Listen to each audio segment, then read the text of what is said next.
வணக்கம் மக்களே, ஒரு புதுவிதமான பயணத்தை உங்களோட சேர்ந்து நான் ஆரம்பிக்க போகிறேன். நான் ரொம்ப ஸ்ட்ரெஸ்ஸாக இருக்கும்போது என்ன நானே மோட்டிவேட் பண்ணிக்கிறதுக்காக நிறைய மோட்டிவேஷ்னல் ஸ்பீச், மோட்டிவேஷ்னல் குவாட்ஸ் பார்ப்பேன். அப்படி பார்க்கும்போது பாரதியார் அவர்களோட ஒரே ஒரு வசன கவிதை பார்த்தேன். எனக்கு ரொம்ப பிடிச்சிருந்தது, என்னை ரொம்ப இன்ஸ்பயர் பண்ணிச்சு. அதனால நான் அவரோட மோட்டிவேஷனல் குவாட்ஸ் நிறையாவே பார்க்க ஆரம்பித்தேன்.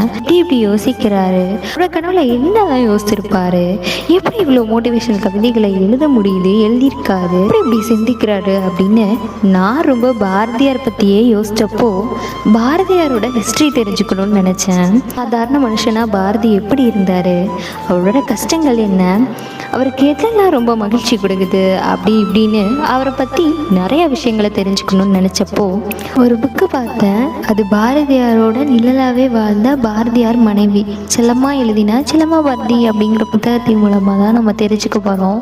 இது இன்னைக்கான முதல் பேஜ். ரொம்ப அழகாக இருக்குது. புக்கோட ஸ்டார்டிங்கில் பாரதியார் மனைவி ரொம்ப எமோஷ்னலாக நான் ஒரு மகாகவிஞனோட மனைவின்னு ரொம்ப பெருமையாக சொல்லியிருக்காங்க. பாரதியார் தன்னோட ஃபேமிலியை கவனிச்சுக்கணும்னு அடிப்படை தேவைகளை கூட நினச்சி கூட பார்க்க மாட்டாராம். கவிதை எழுதுறது தான் அவரோட உலகமாகவே இருந்திருக்கு, வாழ்ந்திருக்கார். செல்லம்மா நம்ம பாரதியாருக்கு ரொம்ப சப்போர்ட்டாக இருந்திருக்காங்க.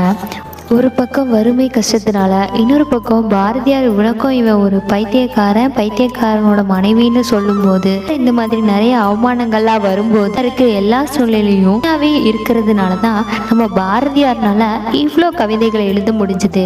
உலகமே கொண்டாடக்கூடிய அளவுக்கு பாரதியார் ஒரு மகா கவிஞன் என்று போற்றும் போது அந்த பெருமைக்கு நானும் ஒரு காரணமாக இருக்கிறத நினச்சி ரொம்ப ஹாப்பியாக ஃபீல் பண்ணி செல்லம்மா எழுதியிருக்கிறாங்க. இந்த புக்கோட ஸ்டார்டிங்கே ரொம்ப பியூட்டிஃபுல்லாக இருக்குது, இன்ட்ரெஸ்டிங்காக இருக்குது.